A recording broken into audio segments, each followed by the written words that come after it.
আমার বেরাদু সাহাব আব্দুর রহমানের ছেলের বিয়ে, বরযাত্রী গেছে 200 জন, উকিলও গেছে ঘটক, বড় গেছে, কিন্তু কনের পিতা এখনো খানা পরিবেশন করে না। ঘটক যাইয়া কনের পিতারে কয়, ভাই খানা দিতেছেন না কেন? মেহমানেরা তো আসি গেছে। কনের পিতায় কয়, মেহমানেরা আসছে ঠিক, কিন্তু আমার বেয়াই তো এখনো আসে নাই, ছেলের আব্বা কই? ওমা তালাশ করি দেখে যে আসলেও তো কথা ঠিক, ছেলের আব্বা নাই, ছেলের আব্বা নাই। এখন মুরব্বীর মর্যাদা বুঝে, ফোলাফাইনে মুরব্বীর মর্যাদা বুঝেনি। আগের গুলাই কিছু বুঝলেও বর্তমানের গুলাই ঘোড়ার ডিমও বুঝে না। মুরব্বী তো দূরে থাক, শিক্ষকেরও তো পাইলে শেষে। শিক্ষকের এক জমানায় বিদ্যা বাড়ত শিক্ষককে সেবিলে, আর বর্তমানে বিদ্যা বাড়ে শিক্ষককে শেষিলে। এখনের পোলারা মুরব্বী মানেনি, বেআইয়ের মর্যাদা বুঝে। এই জন্য বেআইয়ে কয়, আমার বেআই কই? বেআই যতক্ষণ না আসে ততক্ষণ আমি খানা পরিবেশন করতে পারবো। ঘটক বেটা দৌড় দিছে পার্শ্ববর্তী বাড়ি, যাইয়া দেখে বেআই ঘরের সামনের রুমের খাটের উপরে শোয়া। ঘটকে কয়, কিরে ভাই, আজকে আপনার ছেলের বিয়ে, বরযাত্রীরা সবাই গেল, বর নিজেও গেল, আমি ঘটকও গেলাম, আপনি কেন এখানে শুয়ে রইলেন? আপনার জন্য তো আপনার বেয়াই কাউকে খানা পরিবেশন করতেছে না। চলেন, উঠেন তাড়াতাড়ি, আমার সাথে চলেন। বেয়াইয়ে কয়, আমি যাব না, আমি যাব না। ঘটকে জিজ্ঞাসা করে, আপনি কেন যাবেন না? কয়, আমার মন ভালো না। কি কয়? আমার মন ভালো না। কি জন্য মন ভালো না বুঝছেন তো? ফলায় বেয়াদবি করছে বাপের সাথে। ফলায় বাপের সাথে কি করছে? বেয়াদবি করছে। এই জন্য মুরব্বী বলতেছে আমার মন ভালো না। তাহলে ভিতরে যদি মন নামের জিনিস একটা নাই থাকে, ভালো খারাপ হয় কেমনে? কথা বুঝছেন না বুঝেন নেই? তাহলে মন নামের জিনিস একটা ভিতরে আছে, এটারে আরবিতে নফস বলে। এটারে আরবিতে কি বলে? নফস বলে। এই মনটা 3 প্রকার। একটা মনের নাম হইল সন্তুষ্ট মন, এইটা হইল সবচেয়ে বালা, সবচেয়ে। আরেকটা হইল অন্যায়ও করে, আবার নিজেকে নিজে গালিও দে। এই বেটা বেয়াদব, নিজের নিজে কয়, এই কাজ তুই কেন করলি? মুসলমানের বাচ্চা, মদ কেন খাইলি? জেনা কেন করলি? বেবিচার কেন করলি? অন্যায়ও করে, আবার নিজের নিজে গালমন্দও করে। এইটা একটা মন, এটা হলো 2 নম্বরের মন। আর একটা মন আছে, যেই মনে ওই মানুষটারে কান ধরিয়া ধরিয়া শুধু গুনার চক্করে চক্করে ঘুরায়। একটার নাম নফসে মুতমাইন্না, আর একটার নাম নফসে লাওয়ামা, আর একটার নাম নফসে আম্মারা। নফসে কি? আমার বেরাদু সাহাব, নফসে মুতমাইন্না হযরতে আউলিয়ায়ে কেরামের নফস, আম্বিয়ায়ে কেরামের নফস, সাহাবায়ে কেরামের নফস, বুজুর্গানে দ্বীনের নফস। এটা হল নফসে মুতমাইন্না। ওই নফস, যেই নফস রাজি বিল কজা, রাজি বিল কজা, সদা সর্বদা আল্লাহ পাকের ফয়সালের উপরে সন্তুষ্ট থাকে, তার নিজের কোনো চাহিদা থাকে না। একটু সামান্য উদাহরণ না দিলে তো আপনারা বুঝবেন না। হিন্দুস্তানের মধ্যে একজন বুজুর্গ ছিলেন, উনার নাম ছিল হযরতে শাহদাওলা রহমতুল্লাহ আলাইহি। কি? হযরতে শাহদাওলা রহমতুল্লাহ আলাইহি মুস্তাজাবুদ দাওয়াত ছিলেন। মুস্তাজাবুদ দাওয়াত, মুস্তাজাবুদ দাওয়াত অর্থ যার দোয়া কবুল হয়। যার কি হয়? আল্লাহর বান্দাদের মধ্যে এমন মানুষ আছে না, আল্লাহর দরবারে হাত উঠাইয়া যা চায় আল্লাহ তাই দে। শুধু তা নয়, বরং এই বান্দার বিষয়ে আল্লাহ পাক কোনো সিদ্ধান্ত নিতে আগে বান্দা এটারে জিজ্ঞাসা করে, বান্দা আমি তোমার জন্য এরকম একটা সিদ্ধান্ত নিতেছি, বলো তুমি রাজি আছো কিনা? যদি তুমি রাজি থাকো সিদ্ধান্ত নেব, না হলে নেব না। खुदी को कर बुलंद इतना कि हर तकदीर से पहले खुदी को कर बुलंद इतना कि हर तकदीर से पहले खुदा खुद बंदे से पूछे बता तेरा रज़ा क्या है। खुदा खुद बंदे से पूछे बता तेरा रज़ा क्या है। মুস্তাজাবুদ দাওয়াত ছিলেন হযরত শাহদৌলা রহমতুল্লাহ আলাইহি, যেটা দোয়া করতেন এটা কবুল হইতো। আবার হুজুর যে দোয়া কবুল হয় এটা এলাকার মানুষের মধ্যে প্রসিদ্ধ ছিল। কোনো বিপদে পড়লেই দৌড়াইয়া শাহদৌলা রহমতুল্লাহ আলাইহির কাছে যাইয়া কইতো, হুজুর আমার জন্য একটু দোয়া করেন, আমি তো বিপদে পড়ছি। কথা বুঝছেন না? বুঝেন না? একটা ঝুপড়ির মতো দুর্বল প্রকৃতির ঘর, এই ঘরের মধ্যে হযরত শাহদৌলা রহমতুল্লাহ আলাইহি এবং ওনার বিবি থাকতেন, রাত্রি যাপন করতেন। এক রাত্রের গভীরে, রাত্রে 1-2টার সময় উত্তর দিক থেকে আসছে প্রচণ্ড বেগে ঝড় তুফান, সাথে বৃষ্টি, সাথে আমার বেহরা দোস্ত আবাব, ঝড়ের প্রবলতার কারণে গড়টারে একবার দক্ষিণ দিকে কাট করে, দুর্বল গর্ত, ঝুপড়ি টাইপের ঘর, দক্ষিণ দিকে একবার কাত করে, আবার সোজা করে, আবার কাত করে, আবার সোজা করে, গড়টা পড়ে যাওয়ার উপক্রম হয়ে যায়। এই ঝড়ের কারণে হযরত শাহদৌলা রহমতুল্লাহ আলাইহির স্ত্রী সজাগ হইয়া গেছেন, কিন্তু হুজুর ঘুমাইতেছেন সুন্দর মতো। বিবি যখন দেখছে তুফান খুব জোরে প্রবাহিত হইতেছে, গড়টা পড়ে যাওয়ার উপক্রম, স্ত্রী মনে মনে কয় এই গভীর রাত্রে অন্ধকারের মধ্যে যদি গড়টা পড়ে যায় বৃষ্টির ভিতরে কোথায় যাইয়া দাঁড়াবো। এই জন্য বিবি কি করছে, হযরতে শাহদৌলা রহমতুল্লাহ আলাইহিকে জাগাইয়া দিছে। শাহদৌলা রহমতুল্লাহ আলাইহি কয়, কেন কেন জাগাইতেছ, কি হয়েছে? কয় দেখতেছেন না কত জোরে তুফান হইতেছে, ঝড় বইতেছে, গড়টা পড়ে যাওয়ার উপক্রম হইতেছে। গড় যদি পড়ে যায় এই রাত দুপুরে বৃষ্টির মধ্যে কোথায় যাব? তাহলে আমি কি করব? কয় 3-4টা বাঁশের খুঁটি নিয়ে একটু দক্ষিণ দিকে যদি ঠেস লাগান তাহলে হয়তো গড়টা রক্ষা হইতে পারে। হযরত শাহদৌলা রহমতুল্লাহ আলাইহি শোয়ার থেকে উঠছে, কয় তাই নাকি? দক্ষিণমুখী ঘর, দক্ষিণ দিকে দরজা দিয়া বাইর হইছে, বাইর হইয়া ঘরের উত্তর সাইডে গেছে, উত্তর সাইডে যাইয়া এবার ঘরে ঠেলে। তুফানের বাতাসে কোন দিক থেকে ঠেলে? উত্তর দিক থেকে দক্ষিণ দিকে। এখন হুজুরে ঠেলে কোন দিকে? উত্তর দিক থেকে দক্ষিণ দিকে। বিবিএ কয়, এই কি করতেছেন? কয় ঠেলতেছি। কয় কোন দিকে? কয় যেদিকে তুফানে ঠেলতেছে সেদিকে। এই জন্য কি আপনাকে জাগাই দিছিলাম? আপনাকে জাগাই দিছিলাম দক্ষিণ দিক থেকে বাঁশের 2-4টা খুঁটি দিয়া ঠেস দেওয়ার জন্য, ঘরটা রক্ষা হওয়ার জন্য। হযরত শাহদৌলা রহমতুল্লাহ আলাইহি কয়, বিবি চুপ করো, জিদার হায় মাওলা উদার হায় শাহদৌলা। আমার আল্লাহ যেদিকে ঠেলি খুশি আমিও সেদিকে ঠেলি খুশি। তুমি বলো আমি আমার আল্লাহর সাথে বিদ্রোহ করব? আমার আল্লাহ দক্ষিণ দিকে ঠেলতেছে আর আমি উত্তর দিকে ঠেলবো, এটা কোনোদিন হইতে পারে না। এটার নাম নফসে মুতমাইন্না, এটার নাম মাকামে আবদিয়ত। হযরত শাহদৌলা রাহমাতুল্লাহ আলাইহির বাড়ির পাশে নদী একটা ছিল, জোয়ারভাটার নদী। কি নদী? জোয়ারভাটার নদী। এই নদীর মধ্যে জোয়ারভাটা হইতো। একবার উনাদের গ্রামের মধ্যে বন্যা হইছে, বন্যার পানিতে নদীর পানি টইটুম্বুর একবারে পাড় পর্যন্ত পুরা হইয়া গেছে। এর মধ্যে এবারে জোয়ার আসছে। যখন জোয়ার আসছে নদীর পানি নদীর পাড়ের উপর দিয়া জনপদের দিকে ঢুকতেছে প্রবল গতিতে। এইভাবে কিছুক্ষণ ঢুকলে পানি গোটা জনপদটা পানির নিচে তলাইয়া যাবে। গ্রামের মানুষ সব একসাথ হইয়া দৌড়াইতেছে হযরত শাহদৌলা রাহমাতুল্লাহ আলাইহির কাছে। যাইয়া কয়, হুজুর বরবাদ হইছে। কয় কি হইছে?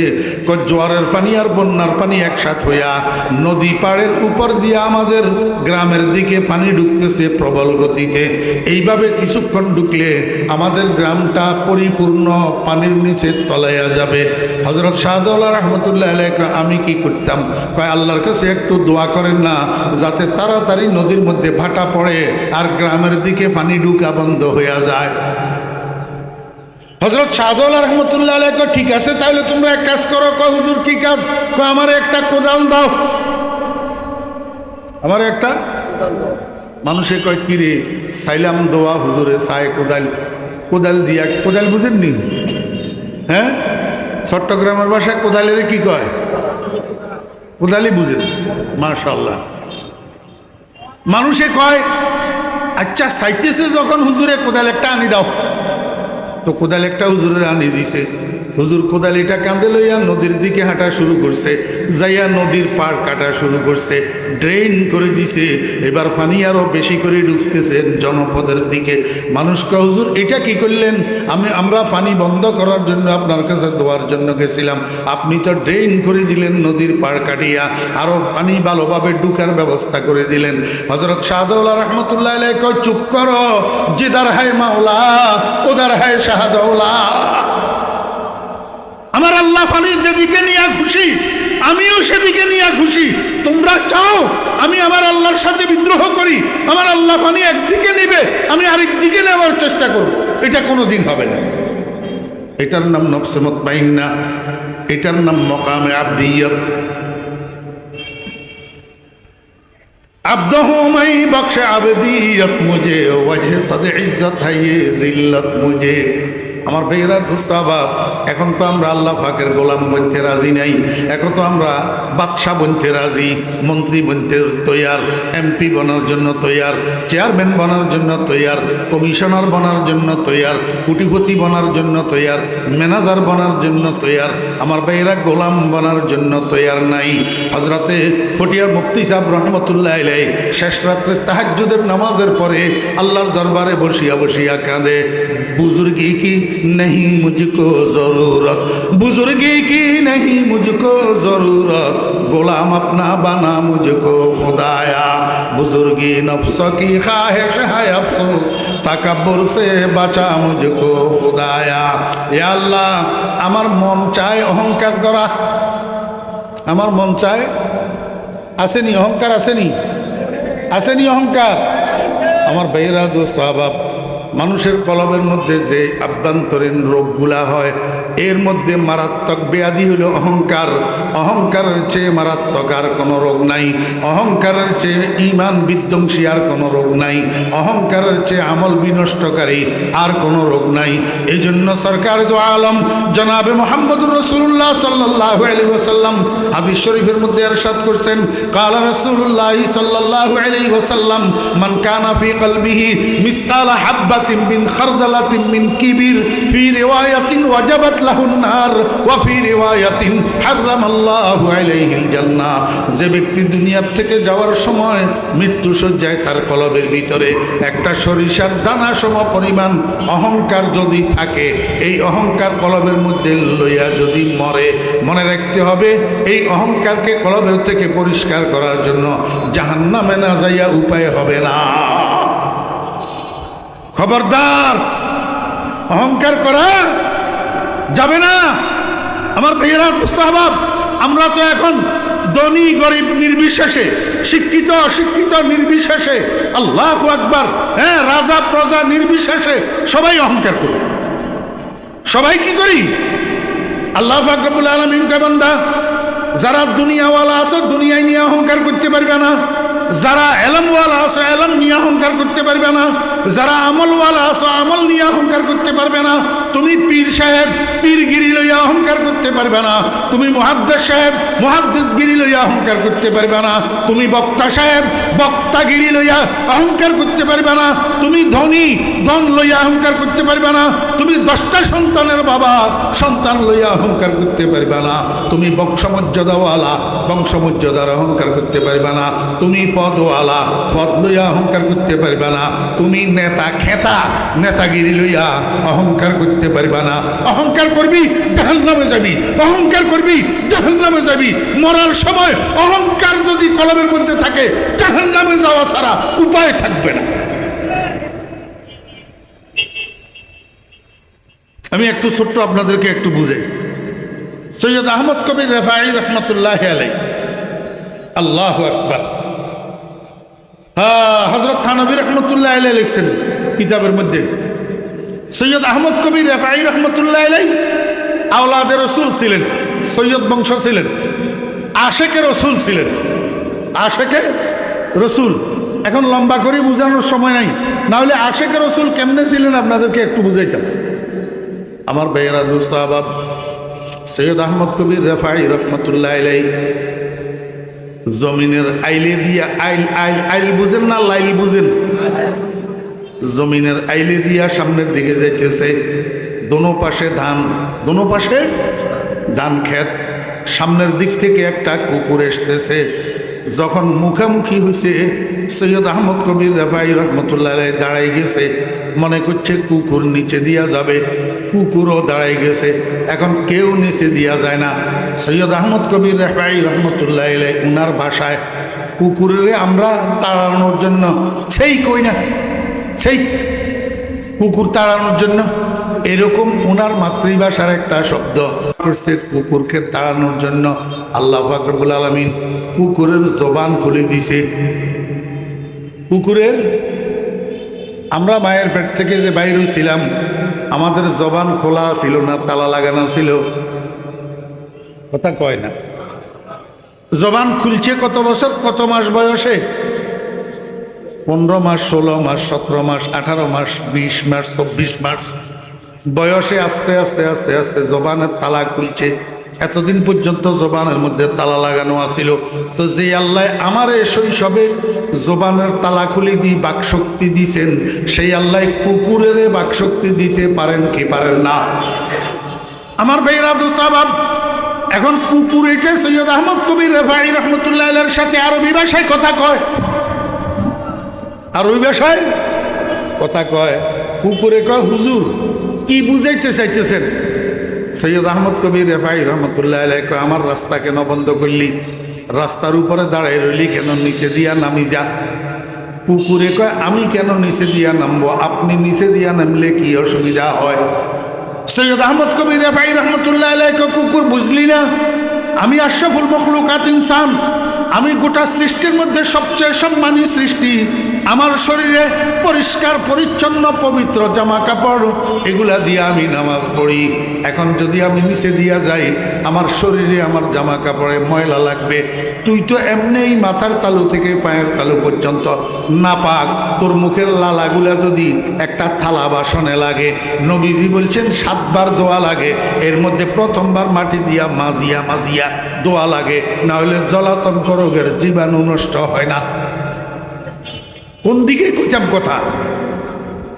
1450 বছর আগে মুহাম্মদুর রাসূলুল্লাহ সাল্লাল্লাহু আলাইহি ওয়াসাল্লাম ডাক্তারি করে গেছেন, যদি কারো থালা বাসনের মধ্যে কুকুরের লালা লাগে, সেটাকে 7 বার ধুইবা, এর মধ্যে প্রথমবার মাটি দিয়া মাজিয়া ঘষিয়া ধুইবা। মাটি দিয়া মাজিয়া ঘষিয়া ধুইলে তো জলাতঙ্ক রোগের জীবাণু নষ্ট হবে, না হলে তুমি জলাতঙ্ক রোগে আক্রান্ত হইয়া মারা যাবে। 1450 বছরের পরের আধুনিক স্বাস্থ্য বিজ্ঞানীরা মুহাম্মদুর রাসূলুল্লাহ সাল্লাল্লাহু আলাইহি ওয়াসাল্লামের এই স্বাস্থ্য বিজ্ঞানের সাথে ঐকমত্য পোষণ করতেছে যে মাটির মধ্যে কুকুরের লালার ভিতরে জলাতঙ্ক রোগের যেই জীবাণু থাকে, কুকুরের দাঁতের মধ্যে জলাতঙ্ক রোগের যেই বিষ থাকে, মাটির মধ্যে জলাতঙ্ক রোগের জীবাণু নষ্ট করার উপাদান আছে। 1450 বছর পরে আধুনিক স্বাস্থ্য বিজ্ঞানীরা মুহাম্মদুর রাসূলুল্লাহ সাল্লাল্লাহু আলাইহি ওয়াসাল্লামের সাথে ঐকমত্য পোষণ করতেছে। এখন আমার ভাইরা, দোস্ত আহবাব, কুকুরে কয়, হুজুর আপনার কথা ঠিক, আপনি আশরাফুল মখলুকাত, এই কথাও ঠিক, সৃষ্টির সেরা সৃষ্টি, এই কথা ঠিক, আপনার গায়ে পরিষ্কার পরিচ্ছন্ন জামা কাপড়, এই কথাও ঠিক, আপনি নিচে দিয়া নামি গেলে আপনার শরীরে আপনার জামা কাপড়ে ময়লা লাগবে, এই কথাও ঠিক। কিন্তু একটা কথা মনে রাখিয়েন, এই ময়লা বাড়িতে যাইয়া সাবান দিয়া ধুইলে পরিষ্কার হইয়া যাবে। এখন আমি যদি নিচে দিয়া যাই, আপনার দিলের মধ্যে যে একটু সামান্য অহংকার আসবে, আমি কুকুর থেকে ভালো, আনা খাইরুম মিনাল কলব, আমি কুকুর থেকে ভালো। এই স্বভাবটা কিন্তু শয়তানের স্বভাব, এই স্বভাবটা কিন্তু কি শয়তানের স্বভাব। শয়তান বলছিল আমি আদম থেকে ভালো, এই অহংকারটা আপনার কলবের মধ্যে একটু সামান্য থাকবে, যে মনে রাখবেন এটা দুনিয়ার কোনো সাবানের দোলাই হবে না, এটা দোলাই করার জন্য জাহান্নামের আগুন ছাড়া বিকল্প কোনো ব্যবস্থা নাই। সৈয়দ আহমদ কবির রেফাই রহমতুল্লাহ আলাই কুকুরের কাছে সারেন্ডার করি, কয় কুকুর, তোর তো এত বড় ক্ষমতা নাই, তোর এত সাহস হয় নাই আমার সাথে আরবি কথা বলার, আমাকে শিক্ষা দেওয়ার, তোর এত সাহস নাই। আমি বুঝছি আমার ভিতরে যে সামান্যটুকু একটু অহংকারের লেশ এসেছিল, এটাকে পরিষ্কার করার জন্য আমার বন্ধু তোকে লেলিয়ে দিছে আমার সামনে, অহংকার থেকে আমাকে মুক্ত করার জন্য। কুকুর, আমি বুঝছি তুই কুকুর মারা গেলে তোর জন্য ফুলসেরাত নাই, তোর জন্য জান্নাত জাহান্নাম নাই, কারণ তোর কাছে গুনাহ নাই, আমার তো গুনাহ আছে। আমি যদি কিয়ামতের ময়দানে নিষ্কৃতি না পাই তাহলে তো ফুলসেরাত পার হইতে পারবো না, আমি তো জাহান্নামের মধ্যে পড়ে যাব। অতএব তুই কুকুর আমার থেকে ভালো। এই জন্য পটিয়ার মুফতি শাহ হুজুর রহমতুল্লাহ আলাইহি বলি কেনতেন, যেমন দারদ সগে নসরানিয়ার, যেমন দারদ সগে নসরানিয়ার, কে হাস্তু বেগুনা ও বেগুনাগার। ও মুসলমান ভাইরা, কি ওয়াজ শুনবেন, কি মুখস্থ করবেন, একটা ডোজ নিয়ে যান, শুধু একটা ট্যাবলেট নিয়ে যান। কি ট্যাবলেট? গোটা হালি শহরের মধ্যে যতগুলা কুকুর আছে এই সমস্ত কুকুরগুলা আমি ফরিদুদ্দিনের চেয়ে ভালো, আমি ফরিদুদ্দিনের চেয়ে ভালো। যদি হালি শহরের কুকুরগুলা আমার থেকে ভালো হয় তো এই মানুষগুলার সবগুলা মানুষ আমার থেকে ভালো। আমি সবের থেকে খারাপ, আমি সবের থেকে কি খারাপ। ও ভাইরা মুস্তাহাব, এই কথাটা দিলের মধ্যে আসার নাম গোলামি, এই কথাটা দিলের মধ্যে আসার নাম আব্দিয়ত, যেটার জন্য হডিয়ার মুফতি শাহ হুজুর রহমতুল্লাহ আলাইহি বসে বসে কাঁদতেন, আয় আল্লাহ, আমার নফস অহংকার করতে চায়, আমার নফস বড়ত্ব চায়, আমার নফস বুজুর্গি চায়। আমি বুজুর্গি চাই না, আমি অহংকার চাই না, আমি বড়ত্ব চাই না, আমি তোমার গোলামি চাই। আয় আল্লাহ, তুমি আমারে তোমার গোলাম বানাইয়া দাও। আপনারা আল্লাহর গোলাম হইতে চাননি? কে কে আল্লাহর গোলাম হইতে চান? अल्लाह अकबर। बड़ाई की नहीं मुझको जरूरत, बड़ाई की नहीं मुझको जरूरत, গোলাম আপনা বানা মুঝকো খুদায়া। আয় আল্লাহ, সভাপতিগিরির আমার দরকার নাই, সেক্রেটারিগিরির আমার দরকার নাই, দুনিয়ার ফতফতবির আমার দরকার নাই, আমারে তুমি একটু গোলাম বানাইয়া দাও। আয় আল্লাহ, এই মসজিদে যত মুসল্লি এসছে নামাজ পড়ার জন্য, যারা ইমাম আছে, যারা মুয়াজ্জিন আছে, যারা খতিব আছে, আয় আল্লাহ, এই সমস্ত মানুষগুলা আমি সভাপতির থেকে উত্তম, আমি সেক্রেটারির থেকে উত্তম, আমি সদস্যর থেকে উত্তম, আমি ক্যাশিয়ার থেকে উত্তম, আমি সবের থেকে খারাপ। এই কথাটা অন্তরের মধ্যে আসার নাম হইল গোলামি। কি গোলামি? আল্লাহু আকবার। আমার ভাইরা দোস্ত আহবাব, মনে আছে না ভুলে গেছেন? আমি আপনাদেরকে কি বুঝাতে চাইছিলাম? নফস, মন, ওই বিয়াই মন বালা নাই। কি বালা নাই? মন বালা নাই। কেন মন বালা নাই? পোলায় বাপের লগে বেয়াদবি করছে, এই জন্য বাপের মন বালা নাই। এই জন্য সব গেছে কিন্তু বাপ যায় নাই। এখন ঘটকে যাইয়া পোলারে পাঠাইছে, তুই যাইয়া মাপ চাইয়া তোর আব্বারে আন, না হলে তোর আব্বা তোর বিয়েতে অংশগ্রহণ করবে না। আমার ভাইরা, মন নামে একটা জিনিস যদি না থাকে তাহলে মন বালা নাই এই কথাটা কেমনে বলে? এই মনটাকে আরবিতে বলে নফস। আরবিতে কি বলে? নফস। আল্লাহু আকবার। মনের একটা চাহিদা আছে নি? মনের একটা কি আছে? চাহিদা আছে। আল্লাহু আকবার। যেই মনটা সন্তুষ্ট মন, যেই নফসটা নফসে মুতমাইন্না, এর চাহিদা হইল সমস্ত বালা বালা চাহিদা। কি চাহিদা? বালা বালা চাহিদা। আরেকটা নফস আছে দুষ্ট নফস, দুষ্ট মন, এর চাহিদা হইল সমস্ত দুনিয়ার খারাপগুলা চাহিদা, মদ পান করা চাহিদা, সুদ খাওয়া চাহিদা, ঘুষ খাওয়া চাহিদা। আর এখন আখেরি জমানায় রাত্রে 3টা পর্যন্ত খালি ঠেলো ফেসবুক, ঠেলো ইউটিউব, এটার চাহিদা। বলা বলতে আবার আমার উপরে মনে কষ্ট নিব। মুরব্বিয়ানে কেরাম, আপনারা তো ছেলে জন্ম দিয়েছেন, আপনারা বুড়া বুড়ি আপনাদের রুমের দরজা বন্ধ করে ঘুমাইয়া পড়ছেন, কিন্তু আপনার পোলারা একটা একটার বয়স 18 বছর, একটার বয়স 22 বছর, একটার বয়স 26 বছর, একটার বয়স 32 বছর, সবগুলা তরুণ যুবক। এই পোলাগুলা 4 জন 4 রুমে যে ঘুমাইতেছে, এরা রাত্রে কয়টা বাজে ঘুমায় আপনারা আব্বা আম্মা খবর রাখেন না। এরা কেউ 2টায়, কেউ 2:30টায়, কেউ 3টায়, কেউ 4টায় ঘুমায়। সারা রাত ফেসবুক ঠেলে, ইউটিউবের মধ্যে বাংলা হিন্দি ছায়াছবি দেখে, বাংলা হিন্দি ছায়াছবির গান শুনে। মুসলমানের বাচ্চারা নফসের চাহিদা, মনের চাহিদা, মনের কি চাহিদা। ফজরের নামাজের তো প্রশ্নই উঠে না, ফজরের নামাজের প্রশ্নই। আমার ছোট ভাইয়েরা, ও হালি শহরবাসী, আমাদের সন্তানেরা, তোমরা যারা তরুণেরা আছো, যুবকেরা আছো, হ্যাঁ তরুণ তরুণ, এই তরুণের নিচে আরেক দল আছে না, এটার নাম কি? আরে না, গ্যাং গ্যাং, আমার কয় না গ্যাং। আমি তো নাম লইতে চাইতেছি না, আমার আবার যাওয়ার সময় গুলি করে দে নাকি। গ্যাং কি গ্যাং? কিশোর গ্যাং। আমার ছোট ভাইয়েরা, আরে ছোট ভাই তো না, তোরা আমার সন্তানের চেয়েও ছোট। আমার বড় পোলার বয়স 41 বছর, তোমরা আমার সন্তানের চেয়েও ছোট। আমি তোমাদেরকে শুধু একটা কথা মনে করিয়ে দেব, আল্লাহু আকবার, তুমি তো কোরআনওয়ালা। তুমি কি? তুমি কি কোরআনওয়ালা? কেমনে কোরআনওয়ালা? তুমি আলহামদুলিল্লাহি রাব্বিল আলামিন আর রহমানির রহিম এই সূরা ফাতিহা তুমি মুখস্থ জানো? সূরা ফাতিহা তুমি মুখস্থ? কুল হুয়াল্লাহু আহাদ আল্লাহুস সামাদ, সূরা ইখলাস তুমি মুখস্থ জানো? তোমাদের হালি শহরের মধ্যে যদি কোনো হিন্দুর পোলা থাকে, ওই হিন্দুর পোলার নাম যদি হরেশ বাবু হয়, তার বাপের নাম যদি রমেশ বাবু হয়, এই রমেশেরে আর হরেশেরে যাইয়া একটু বলো না, এরে হরেশ রে, এই আলহামদু সূরাটা আমারে একটু মুখস্থ শোনা। হরেশে তোমারে উত্তর দিবে, আলহামদু কোন জানোয়ারের নাম আমি তো চিনি না। কথা কয় না? তুমি যদি রমেশের যাইয়া কো, রমেশ কুলহু আল্লাহ সূরাটা আমারে একটু মুখস্থ শোনা, রমেশ তোমারে উত্তর দিবে, কুলহু আল্লাহ কি জিনিস আমি তো চিনি না। কথা ঠিক না বেটি? হরেশে আলহামদুলিল্লাহ চিনেনি, কুলহু আল্লাহ চিনেনি। আর তুই মুসলমানের বাচ্চা, তুই অশিক্ষিত হইলেও, শিক্ষিত হইলেও, নামাজি হইলেও, বেনামাজি হইলেও, তুই তো আলহামদুলিল্লাহ মুখস্থ জানোস, তুই তো কুলহু আল্লাহ মুখস্থ জানোস, যেটা হরেশচন্দ্র জানে না, যেটা রমেশ বাবু জানে না। বুঝা গেল হরেশচন্দ্র আর রমেশ বাবু কোরআনওয়ালা না, তুই মুসলমানের বাচ্চা, তুই কোরআনওয়ালা।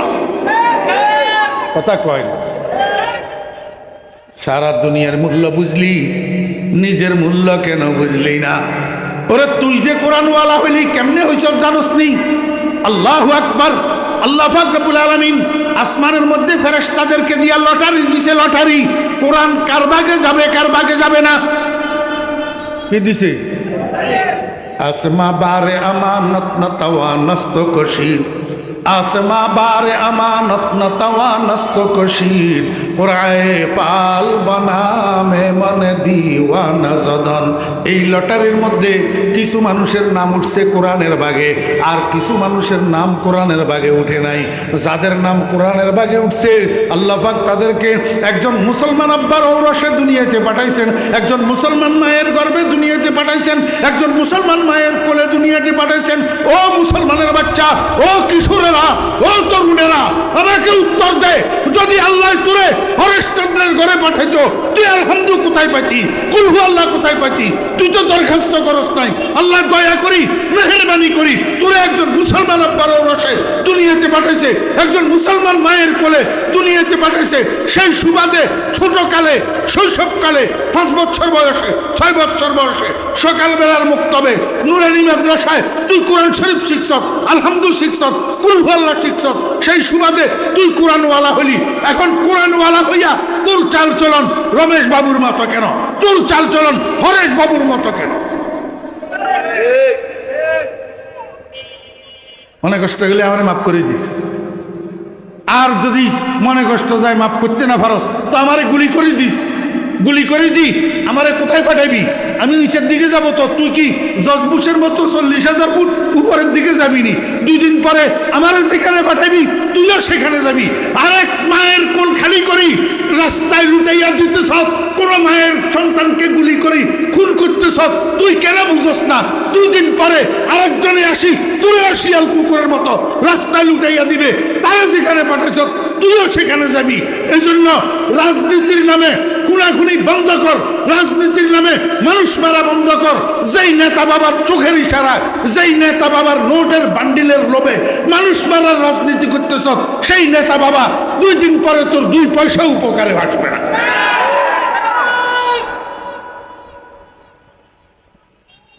এর চেয়ে সুন্দর করে বুঝানোর ক্ষমতা আল্লাহ আমারে আর দে নাই।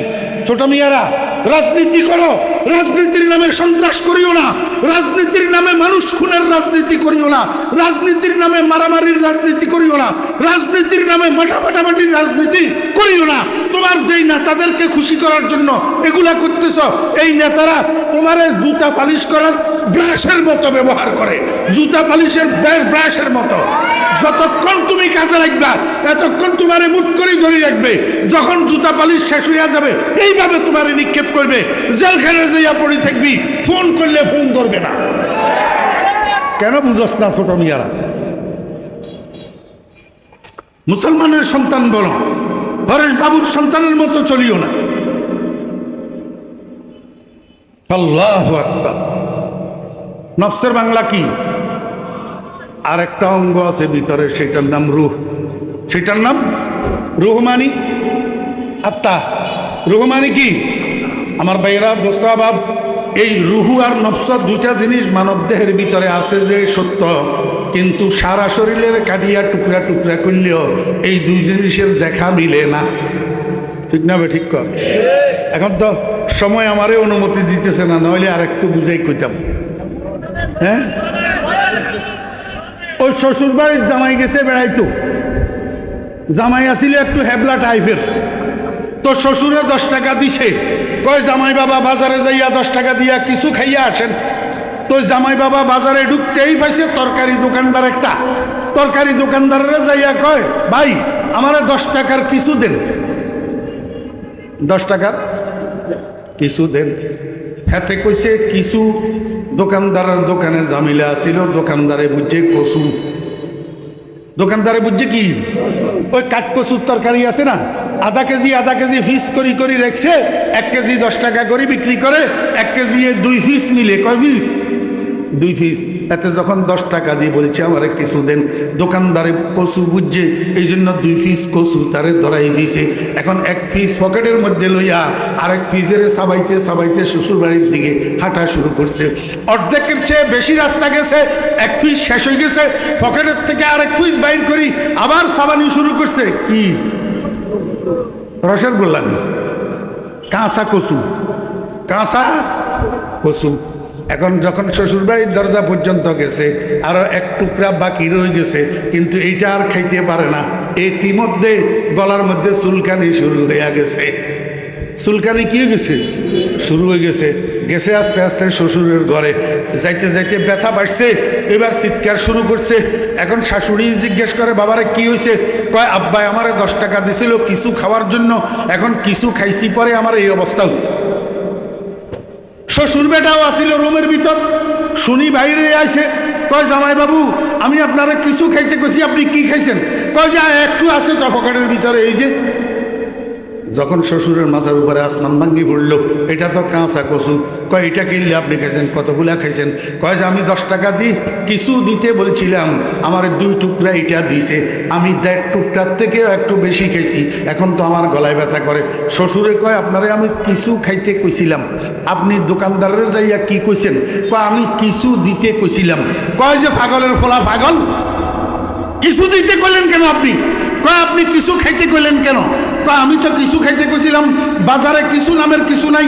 কয় কিছু নামের কিছু না থাকলে আমারে কিছু খাইতে কইলেন কেন? কয় পাগলের ফলা পাগল, বাজারে কিছু নামের কিছু নাই, যে কথা ঠিক, কিন্তু যত কিছু আছে সব কিছু কিছু। কথা কয় তো ভোট দিবেন না? বাজারে যা কিছু আছে সব কিছু কি? আপনাদেরকে যদি এখান দিয়ে এখন মানুষ একটা যদি দাঁড়াই ডাকে, এই মানুষ, আপনারা কি মনে করবেন? কিরে শীত গেল গা, এখন এইটা কোত্থেকে আইলো? এই মানুষ এটা কোন ধরনের ডাক? কারে ডাকে? কেন? বেটা কি ভুল ডাকছে নি? মানুষেরই তো ডাকছে। আপনারা এখানে যারা বসে আছেন সব কি মানুষ না জানোয়ার? তাহলে এর ভুল হইল কেমনে? এর ভুল হয়েছে এমনে, মানুষ তো সবাই আছে, কিন্তু মানুষ নামের মানুষ নাই।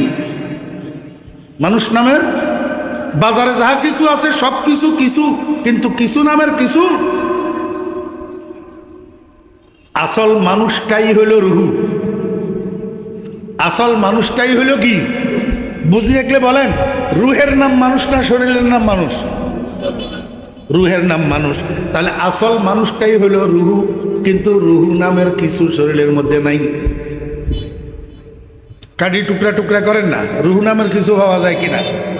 আমার ভাইয়েরা, দোস্ত আবাব, এই দুইটা অঙ্গ মানব দেহের ভিতরে আছে, নফস আর রুহু, কিন্তু এই দুটোটার অস্তিত্ব নাই। আর একটা অঙ্গ আছে, সেটার নাম হইল কলব। বুদ্ধু চাও তো দেন না কেউ।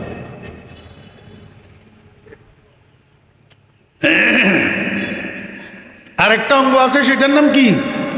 কলব। এই কলব হইল আরবি শব্দ। উর্দু ফার্সিতে বলে দিল, আর ইংরেজিতে বলে হার্ট, বাংলায় বলে অন্তর বা হৃদয়। কয়টা অঙ্গ পাইলেন? কয়টা? তিনটা। এবার আসেন, এই তিনটা অঙ্গের মধ্যে একটা নাম নফস। এটা হইল গোপন শত্রু। মনে আছে না ভুলে গেছেন? এই নফস এটা হইল কি? গোপন শত্রু। আর প্রকাশ্য শত্রু হইল শয়তান। প্রকাশ্য শত্রু হইল শয়তান। আল্লাহ পাক রব্বুল আলামিন বলেন, ইন্নাহু লাকুম আদুউম মুবিন। শয়তানের পদচিহ্ন অনুসরণ করিও না, শয়তানের পথের প্রতীক হইও না। শয়তান যে রাস্তা দিয়ে হাঁটে সেই রাস্তা দিয়ে হাঁটিও না।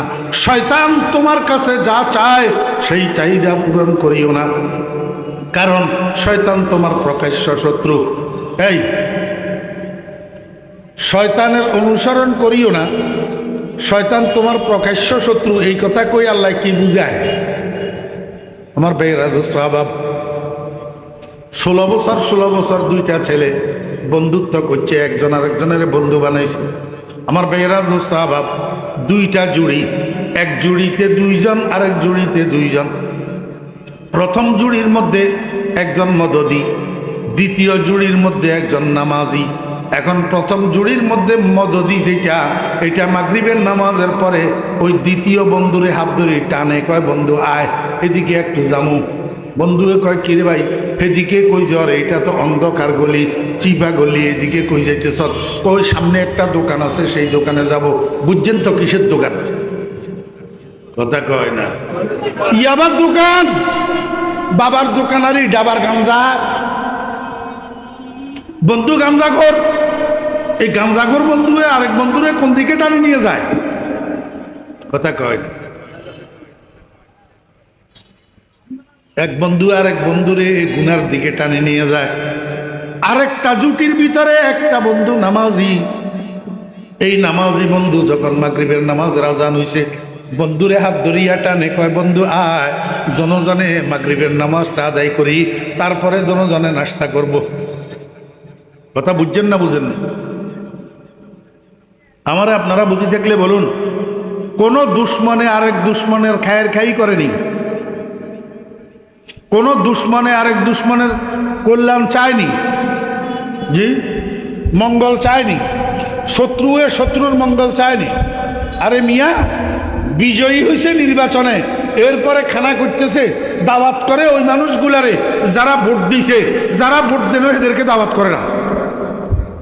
কথা কয়, এদেরকে কি করে না? দাওয়াত করে না। এক শত্রু আরেক শত্রুর মঙ্গল। আল্লাহ পাক রব্বুল আলামিন কয়, ইন্নাহু লাকুম আদুউম মুবিন। ও দুনিয়ার মানুষেরা, শয়তান তোমার প্রকাশ্য শত্রু, যেহেতু শয়তানে তোমার কোনো ভালো কোনো দিন চায় না, তোমার মঙ্গল চায় না, তোমার কল্যাণ চায় না। অতএব শয়তানে তোমার দিয়া কাজ যেগুলা করাবে সেগুলার দ্বারা তোমার দুনিয়াতেও ভালো হবে না, আখেরাতেও ভালো হবে না, মৃত্যু শয্যায়ও ভালো হবে না। তোমার বেঈমান বানাইয়া দুনিয়ার থেকে নিয়ে যাবে, জাহান্নামী বানাইয়া দুনিয়ার থেকে নিয়ে যাবে, কারণ সে তো তোমার শত্রু, কোনো দিন সে তোমার ভালো চাইবে না।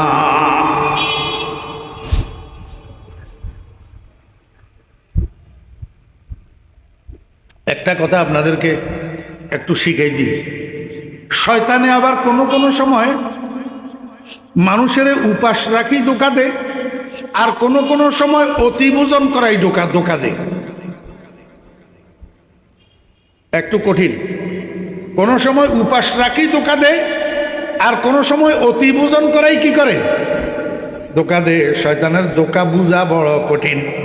আল্লাহর এক ওলি 40 বছর পর্যন্ত তাহাজ্জুদের নামাজ পড়ে। 40 বছর পরে একদিন শয়তান মানুষের ছবি ধরি এই আল্লাহর ওলির ঘুমের ঘরে ঢুকছে। ঢুকি বসে বসে মাথা টিপের কি করে? তো মাথা টিপলে একটু ভালো লাগে না? ঘুম একটু ভালোভাবে ধরছে। এখন আজকে আল্লাহর ওলি তাহাজ্জুদের সময় আর সজাগ হইতে পারে নাই। মুয়াজ্জিন যখন আসসালাতু খায়রুম মিনান নাওম বলছে, এবার বুজুর্গর ঘুম ভাঙছে। এবার ঘুমের থেকে উঠি কয়, হাই কি করলাম?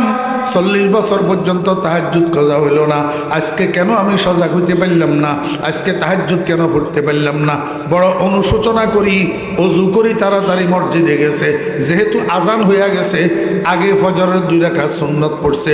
ফজরের 2 রাকাত সুন্নত পড়ি আল্লাহর দরবারে হাত উঠাইয়া দিচ্ছে মুনাজাতের ভিতরে এমন কান্না কানছে, আল্লাহ পাক রব্বুল আলামিন খুশি হইয়া আমল নামার ভিতরে এক কই কান্দায় 60 বছরের নফল ইবাদতের সওয়াব লিখে দিছে।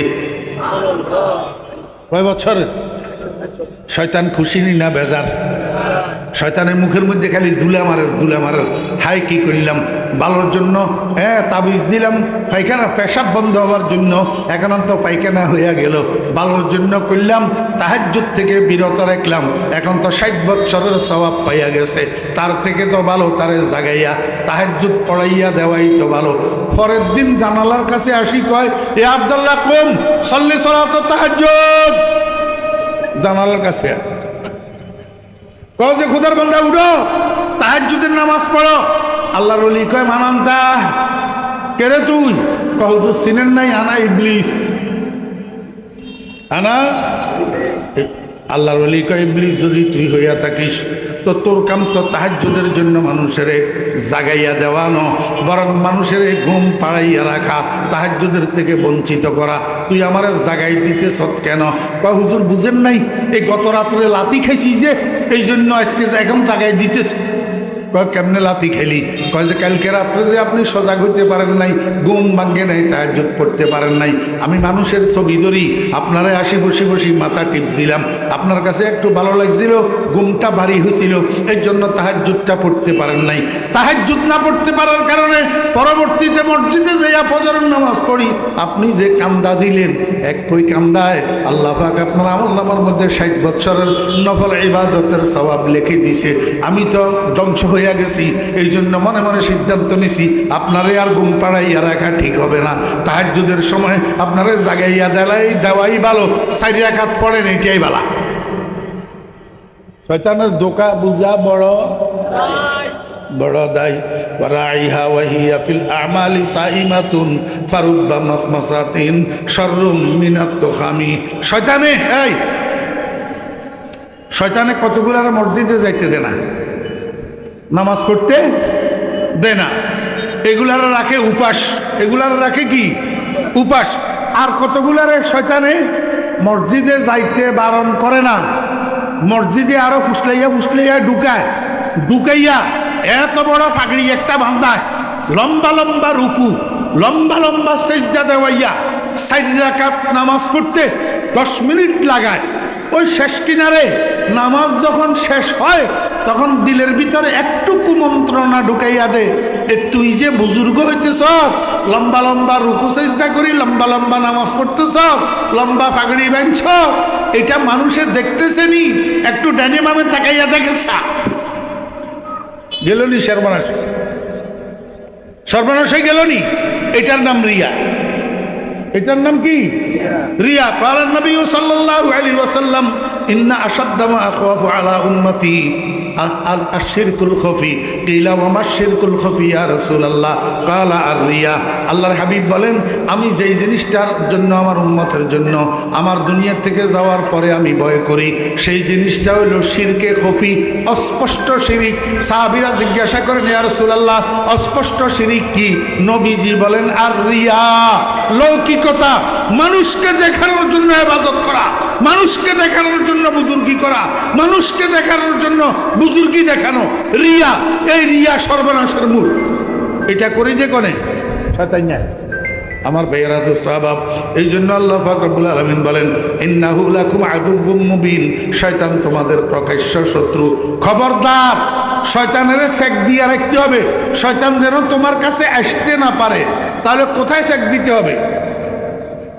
কালান নবী সাল্লাল্লাহু আলাইহি ওয়াসাল্লাম, মনোযোগ আসেনি? এই হাদিসটা বোঝানোর জন্য আমি এতটুকু দরজা আপনাদেরকে ঘুরে যাচ্ছি।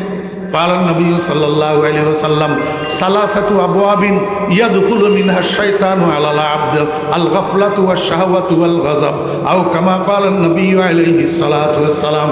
আল্লাহর হাবিব বলেন, মানুষের কাছে শয়তান আসার তিনটা দরজা। এই তিনটা দরজা যদি তুমি চেক দিয়ে রাখতে পারো, এই তিনটা দরজা যদি বন্ধ রাখতে পারো, তাহলে শয়তান আর তোমার কাছে আসতে পারবে না, তোমাকে কুমন্ত্রণা দিতে পারবে না, তোমাকে দিয়া শয়তান আর গুনাহ করাইতে পারবে না। তিন দরজা। এক নম্বর দরজার নাম হলো গাফলত। এক নম্বর দরজার নাম কি? আমার ভাইয়েরা দোস্ত আহবাব, আমি পাও ধরি আপনাদেরকে বলতেছি, পাও ধরি অনুরোধ করতেছি, একটু মনোযোগ সহকারে শুনি। এই তিনটা দরজা একটু মুখস্থ রাখার চেষ্টা করেন, দেখবেন হাজার হাজার গুনাহ থেকে বাঁচি যাবেন ইনশাআল্লাহ। এক নম্বর দরজার নাম হলো গাফলত। এক নম্বর দরজার নাম কি? গাফলত। মানি গাফলতের দুই অর্থ। কয় অর্থ? দুই অর্থ। এক অর্থ হইল অলসতা, আর এক অর্থ হইল উদাসীনতা। উদাসীনতা মানে অমনোযোগিতা। আমার ভাইয়েরা দোস্ত আহবাব, এই এক অলসতায় মানুষের অনেক ইবাদত থেকে বঞ্চিত করে, আর এক উদাসীনতায় মানুষকে হাজার হাজার লক্ষ লক্ষ গুনার মধ্যে লিপ্ত করায়। রাসূল আকরাম সাল্লাল্লাহু আলাইহি ওয়াসাল্লাম একটা মূলনীতি শিখাই দিছি আপনাদেরকে, আর আমি সেই মূলনীতিটা আপনাদের সামনে সামান্য উঠাই ধরতেছি। বিশ্লেষণ করার তো সময় নাই, বা সময় থাকলেও বিশ্লেষণ করলেও আপনারা মনে রাখতে পারবেন না। এক নম্বর দরজার নাম হলো কি? আরবি শব্দ মনে রাখবেন, এই আরবি পরিভাষাগুলোকে চর্চা করবেন। মুসলমানের সন্তানেরা আরবি পরিভাষাগুলোকে রপ্ত করবেন। এক নম্বর দরজার নাম গাফলত। গাফলতের কয় অর্থ? এক নম্বর অলসতা। এক নম্বর কি? মনে রাখবেন, অলস মানুষের দুনিয়াও বরবাদ, আখিরাতও বরবাদ। দুনিয়াও বরবাদ, আখিরাতও বরবাদ। ঘরে ভাত রান্না করার জন্য চাউল নাই, ফ্যামিলি মেম্বার 9 জন, এতে দিনের 12টা পর্যন্ত ঘুমায়, কাজকর্ম করতে যায় না। কি কারণে? অলসতার কারণে। নিজেও উপাস থাকে, ঘরের মানুষগুলাকে উপাস রাখে। দুনিয়ায় বরবাদ হইল, নিনানা হইল। আমার ভাইরা দোস্ত আহবাব, মুয়াজ্জিন যখন ফজরের সময় ডাকে, হাইয়া আলাস সালাহ, এ কম্বলারে আরো ভালো করি, মাথা মোড়াইয়া ঘুমায়, ঘুমের থেকে উঠে না, মসজিদে যায় না। কি কারণে? অলসতার কারণে। কিসের কারণে? অলসতার কারণে। আমার ভাইয়েরা দোস্ত আহবাব, ব্যবসায়ীর ব্যবসা নষ্ট, চাকরিজীবীর চাকরি নষ্ট, আল্লাহর আল নষ্ট, জাল্লার জাল নষ্ট, ছাত্রদের লেখাপড়া নষ্ট। মাদ্রাসা বলেন আর স্কুল কলেজ বলেন, এই অলস পোলা সারা বছর লেখাপড়া করি, বছরের শেষে ফাইনাল এক্সাম যখন দে, ফাইনাল পরীক্ষা যখন দে, মাদ্রাসা বলেন আর স্কুল কলেজ বলেন, হেতে পাস করে না, ফেল মারে। কি করে? ফেল মারে। এই অলসতা বশত লেখাপড়া করে না, দুনিয়ায় বরবাদ হলো কি হইল না? আমার ভাইয়েরা দোস্ত আহবাব, ফজরের নামাজটা অলসতার কারণে পড়ে না, এশার নামাজটা অলসতার কারণে পড়ে না, আখেরাত বরবাদ হইল। দুনিয়াও বরবাদ, আখেরাতও বরবাদ। এমনিভাবে উদাসীন মানুষ, অমনোযোগী মানুষের দুনিয়াও বরবাদ, আখেরাতও বরবাদ। কেমনে? আমার ভাইয়েরা হাতে ড্রাইভার, গাড়ি চালাইতেছে, বাম হাতে মোবাইল, ডাইন হাতে স্টিয়ারিং হুইল, ওই দিক থেকে বউয়ে মোবাইলের মধ্যে কইতেছে, তোমার 4 বছরের পোলাটা পানিতে পড়ি মারা গেছে। বউয়ে মোবাইলের মধ্যে কি করতেছে? তোমার 4 বছরের বাচ্চাটা পানিতে পড়ি মারা গেছে। এই এই সংবাদ শোনার পরে মানুষের হাল ঠিক থাকার কথা না। এখন মন গেছে গা সেই দিকে, সামনের দিক থেকে গাড়ি আসতেছে, খেয়াল করে নাই, দিছে সামনা সামনি মারি, নিজের গাড়িটাও ভাঙলো, আরেকজনের গাড়িটাও ভাঙলো, নিজেও মরল, সামনের ড্রাইভারটারেও মারল।